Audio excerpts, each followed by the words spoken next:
carta do apóstolo Pedro, no capítulo 1, versículo 16, diz assim a palavra de Deus: Porque não seguimos fábulas engenhosamente inventadas, quando vos fizemos conhecer o poder e a vinda do nosso Senhor Jesus Cristo, pois fomos testemunhas oculares de sua majestade.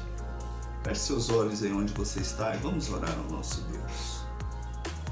Pai, obrigado mais uma vez. Que o Senhor possa, Deus, abrir o nosso entendimento, preparar os nossos corações como terras férteis para receber ali a semente da palavra do Senhor. Pai, nós queremos começar te agradecendo, Pai. Obrigado. Obrigado, pois o Senhor tem poupado a nossa cidade. E hoje nós oramos e pedimos ao Senhor que dissipe, ó Deus, essa pandemia, que abrevie esses dias. Continue, Senhor, usando os médicos e todos os profissionais da saúde. Pai, essas pessoas que estão pondo em risco as próprias vidas por todos nós. Continue também, Senhor, dando sabedoria e graça aos cientistas, ó Deus, para que descubram logo uma vacina contra esse inimigo maligno que tem assolado, Deus, toda a terra. E não nos deixe, Senhor, esmorecer diante da crise, e que a suficiência da Tua graça prevaleça sobre todos nós, em nome do Senhor Jesus. Amém. Amém, meus amados, que alegria poder estar aqui, é um privilégio estar mais uma vez compartilhando com você a palavra de Deus. Muito obrigado por me receber aí na sua casa, no aconchego do seu lar. E juntos nós vamos aí então compartilhar esse momento tão especial que é a palavra do Senhor.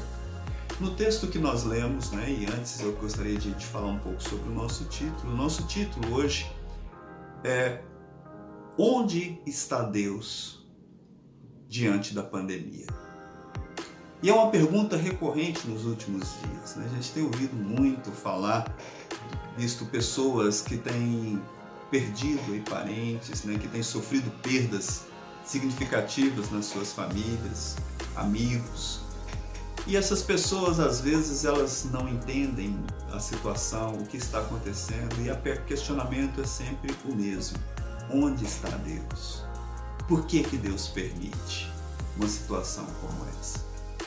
E hoje eu quero falar um pouco desse assunto e gostaria de começar falando um pouco sobre esse posicionamento do apóstolo Pedro diante da igreja. Então, o que nós vemos aqui, ele está dizendo que eles testemunharam a majestade de Jesus.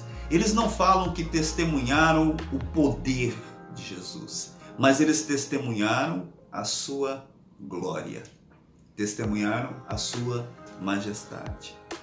Mas por que não testemunharam o poder? E quando nós olhamos para a palavra de Deus, nós vamos ver que Jesus, de uma forma intencional, ele abriu mão do poder, ele abriu mão da sua glória, ele foi se esvaziando. E Filipenses capítulo 2 vai dizer assim, no versículo 6, vai dizer da seguinte forma: o qual, tendo plenamente a natureza de Deus, não reivindicou ser igual a Deus.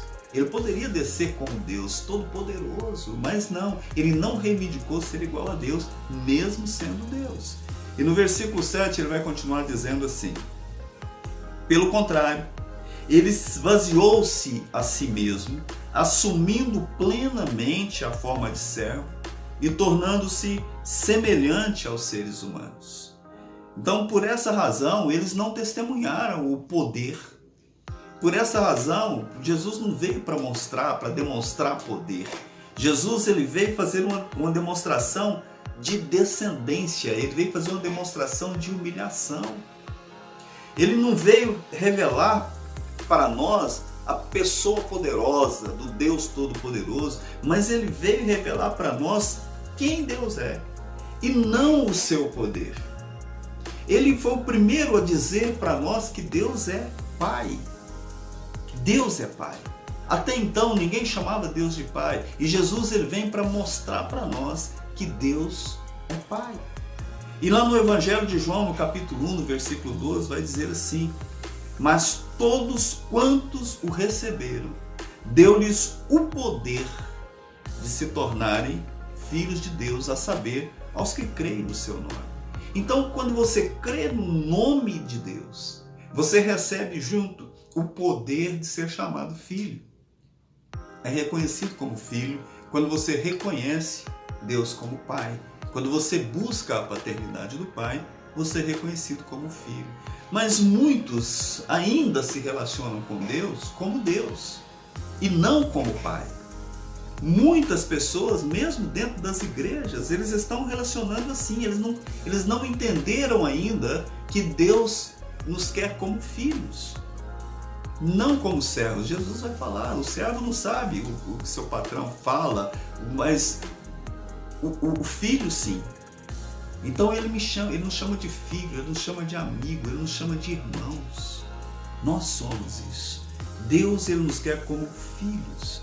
Então Jesus, ele tinha uma noção exata de quem ele era, uma noção clara de sua origem. Jesus, ele não tinha dúvidas com relação à sua origem.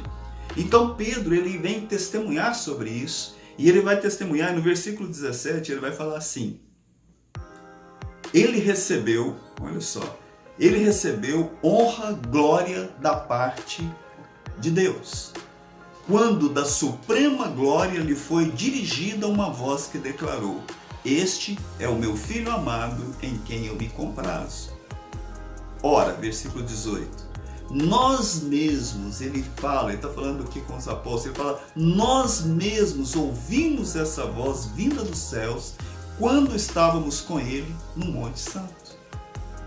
Então eles testemunharam, eles ouviram uma voz que vinha do céu, e ele chamou essa voz que ela era vinda da suprema glória, ou seja, ela vinha da glória maior, ela vinha do próprio Deus. E ele reconheceu ali sendo a voz de Deus, olhando para Jesus, dizendo: este é o meu filho amado. Então eles não tinham dúvida, por isso que ele fala, nós estamos aqui para testemunhar, não o poder, mas a sua majestade, a sua glória. Muito interessante isso. E a minha pergunta para você é, você tem clareza de quem você é? Com base nisso que nós vimos logo nesse princípio, você tem clareza de que você é filho? No Evangelho de Mateus, no capítulo 5, vai dizer assim a palavra de Deus. Evangelho de Mateus, no capítulo 5, vamos ler a partir do versículo 13. Diz assim: vós sois o sal da terra, mas se o sal perder o sabor, com que há de se temperar? Para nada mais presta, senão para lançar fora e ser pisado pelos homens. Mas por que eu estou falando isso? Se o nosso tema de hoje é onde está Deus diante dessa pandemia? Primeiro, porque só quem faz um questionamento como esse é quem não tem uma direção de origem. Quem faz uma pergunta dessa é quem não tem certeza de quem ele é. Quem pergunta onde Deus está não tem essa noção, não tem essa perspectiva de que Deus é Pai.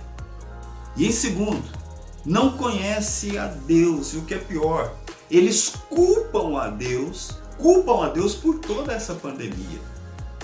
Culpam a Deus sempre que há uma grande catástrofe no planeta, sempre que há uma desgraça qualquer acontecendo, as pessoas culpam a Deus. E sempre a gente ouve essa mesma frase: onde está Deus? Cadê Deus? Por que Deus permite essas coisas? Onde está Deus? Logo, não entendem. Porque a palavra diz muito claramente que o mundo jaz no maligno. 1 João capítulo 5, no versículo 19. 1 João capítulo 5, versículo 19.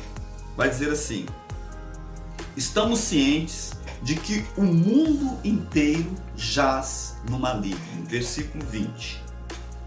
Da mesma forma, temos o pleno conhecimento de que o Filho de Deus é vindo e nos tem concedido o entendimento para reconhecermos o verdadeiro. E nós estamos vivendo naquele que é o verdadeiro, em seu Filho Jesus Cristo. Este é o verdadeiro Deus, é a vida eterna. Essa consciência de quem é o verdadeiro, de que nós estamos vivendo no verdadeiro. Então esse texto deixa claro que existe, em primeiro lugar aqui, um maligno. Logo, o mal não vem de Deus, e sim do maligno. Existe um maligno, e no versículo 21 vai dizer assim: filhinhos, olha o que fala, acautelai-vos, ou em outras palavras, tomem cuidado com os falsos deuses. Tomem cuidado com os falsos deuses. O mal, ele não vem de Deus, meu amado.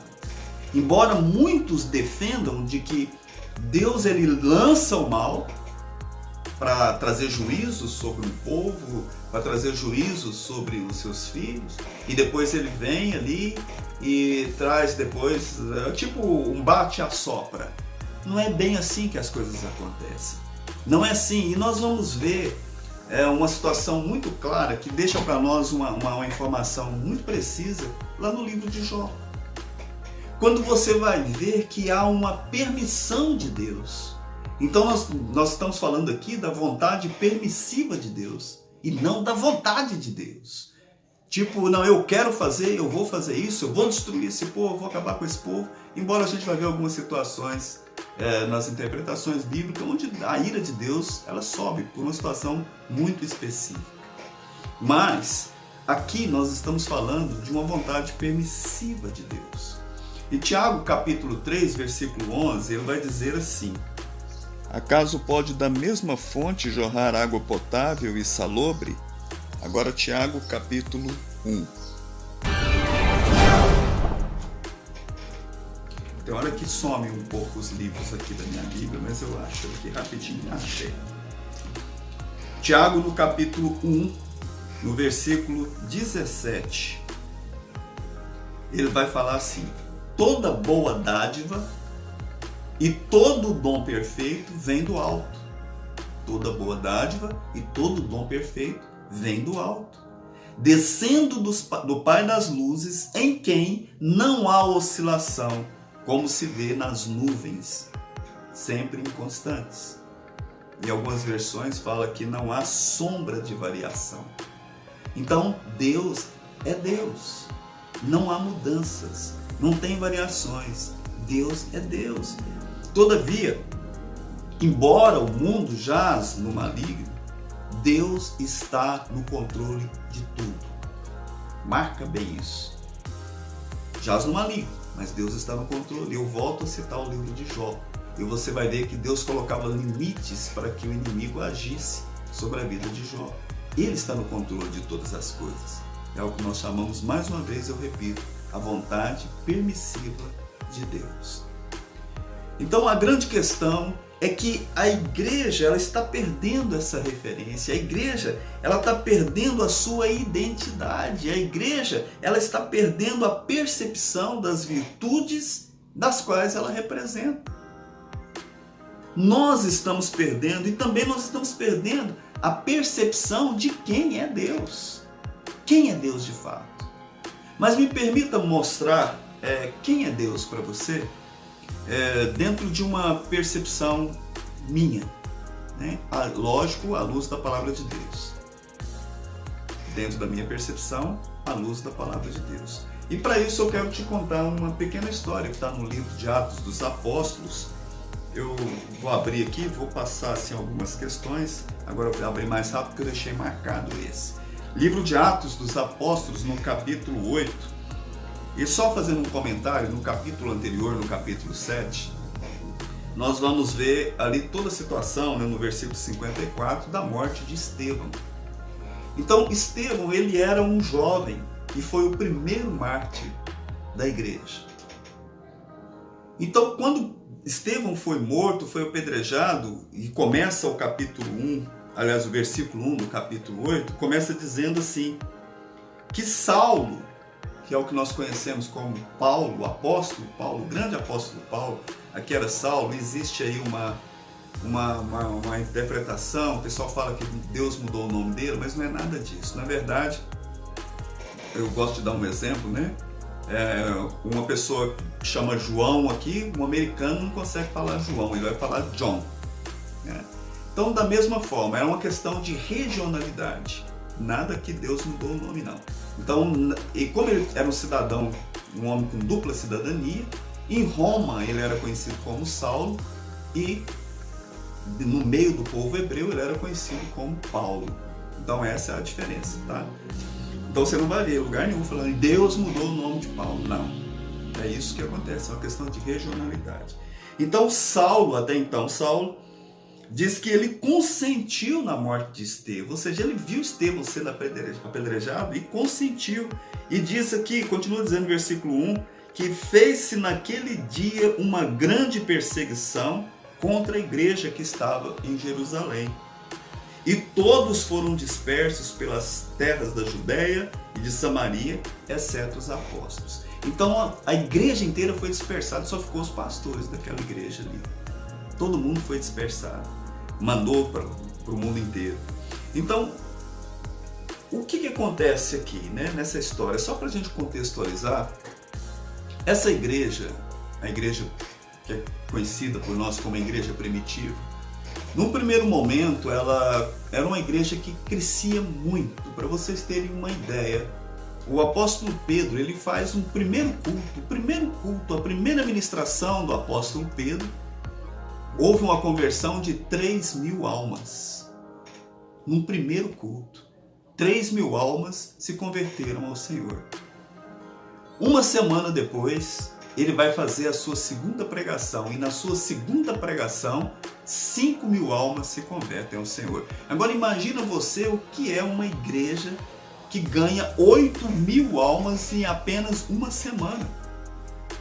E todas essas questões começou a incomodar muito os poderosos daquela época, tanto os políticos como os religiosos, né? Então essa movimentação toda provocou a ira desses líderes políticos e religiosos, que tomaram ali uma decisão muito categórica de eliminar a igreja, de parar a igreja a qualquer custo.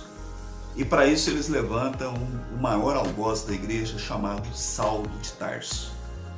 Saulo então era o homem que vinha, e a palavra vai dizer que ele entrava nas casas, que ele destruía, né? Se você continuar lendo aqui, vai falar assim, que ele entrava, que ele destruía as casas, que ele vinha arrasando, assolando. A palavra que usa aqui, que ele estava assolando a igreja.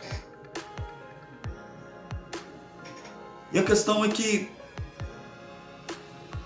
o povo de Deus, vendo toda aquela movimentação, toda aquela perseguição, esse povo começa a fugir. A palavra fala que eles foram para Samaria, foi para a Judéia. E Samaria era um dos lugares onde o povo não gostava do povo judeu. Eles eram inimigos mortais. Mas o que nós vamos ver acontecendo lá em Samaria? Filipe, que era amigo de Estevão, que estava sempre andando junto com Estevão, eles estavam sempre ali evangelizando juntos. Filipe vai para Samaria nessa situação, depois de ver o seu amigo sendo morto, apedrejado, e lá ele ganha toda aquela nação, uma nação inteira foi ganha por um homem chamado Filipe. E a igreja crescia, e mesmo com toda essa pandemia, né? Vamos dizer, nem a pandemia, pandemônio, que vinha sobre a igreja naquela época, a igreja começou a se dispersar. E a igreja começou a sair para outras regiões, não por conta daquele mandamento de Jesus em Mateus 28, que diz, ide fazer discípulos, mas de medo. Por medo, aquela igreja começou a fugir. E o que Deus fez? Houve a vontade permissiva dele, né? Lembrando aí que o mundo jaz no maligno, então o maligno, o poder das trevas, foi que se levantou contra aquela igreja, e não Deus. Deus não ia se levantar contra a sua própria igreja.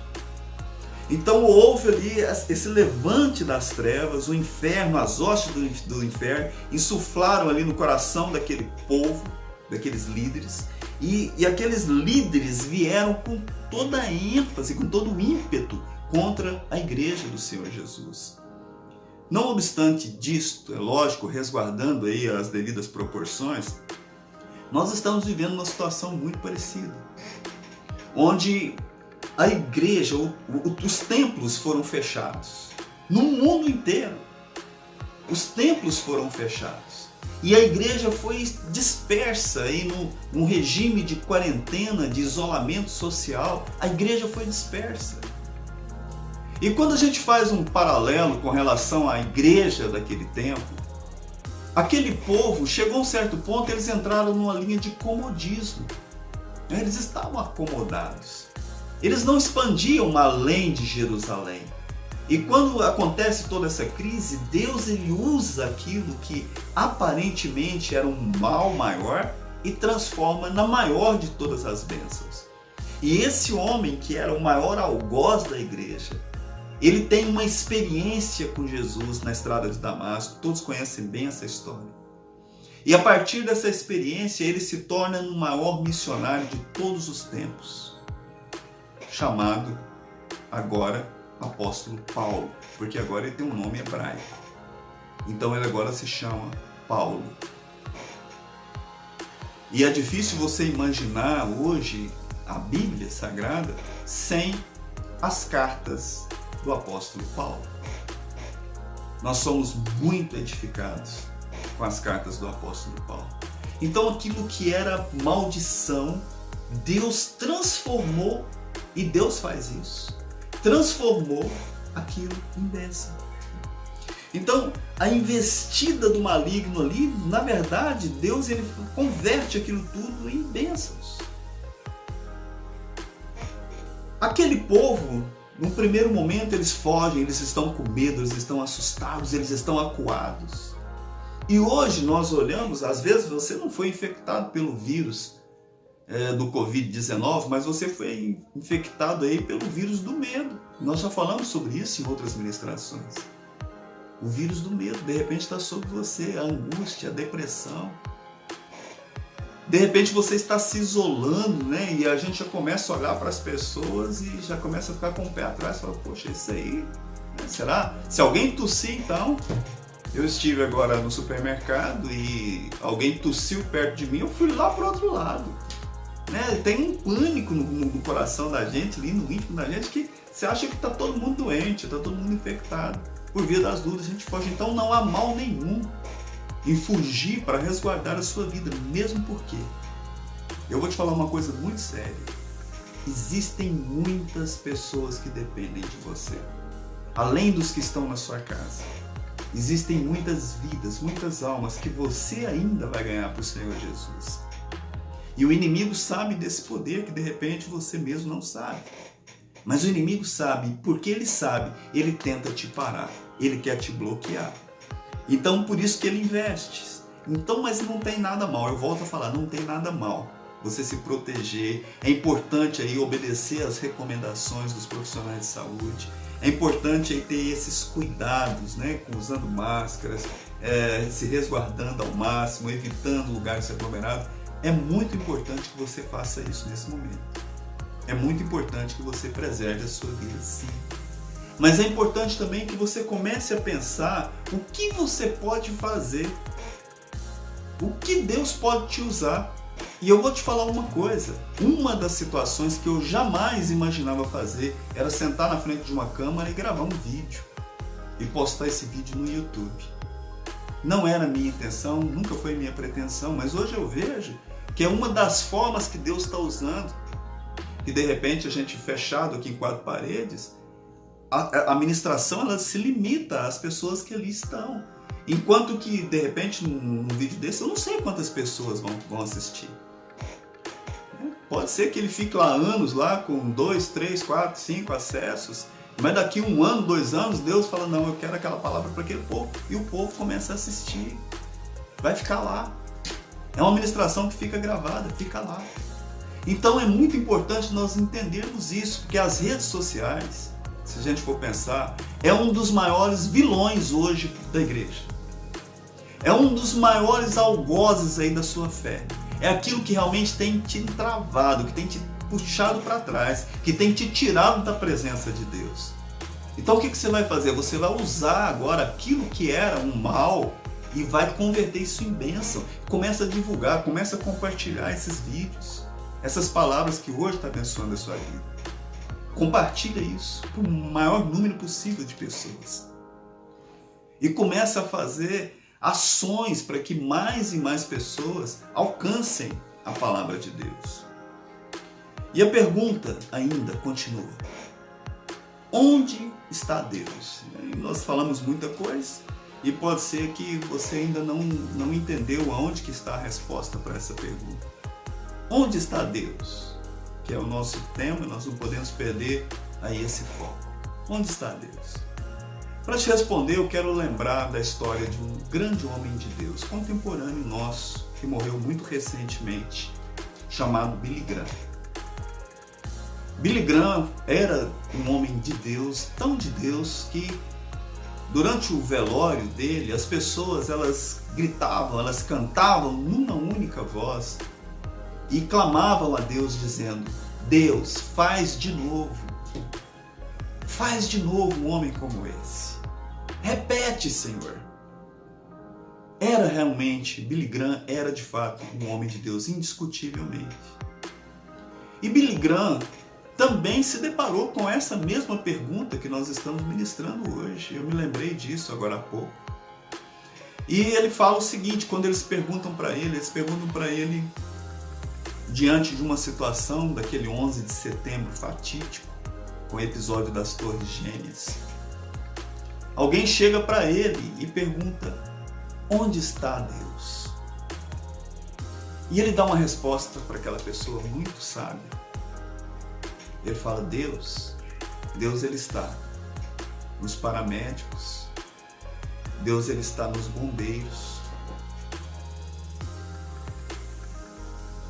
E eu quero fazer minhas as palavras de Billy Graham agora, para responder a sua pergunta. Onde está Deus agora? E vou te falar que Ele também está nos paramédicos, que Ele também está nos enfermeiros, que Ele também está nos médicos, nos cientistas. E principalmente, Ele está aí dentro do seu coração. Deus, Ele está dentro do seu coração. Deus faz parte dessa história a partir de você também. Você é um embaixador de Deus. Um embaixador de Deus.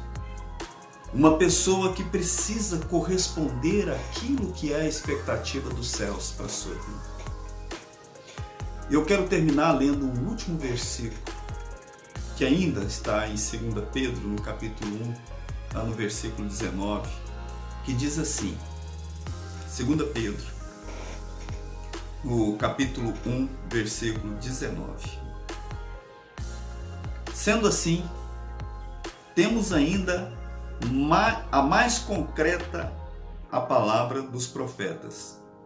E fazei muito bem você em prestar atenção a ela, como uma candeia que brilha nas trevas, até que todo dia se ilumine e a estrela da alva nasça em vossos corações.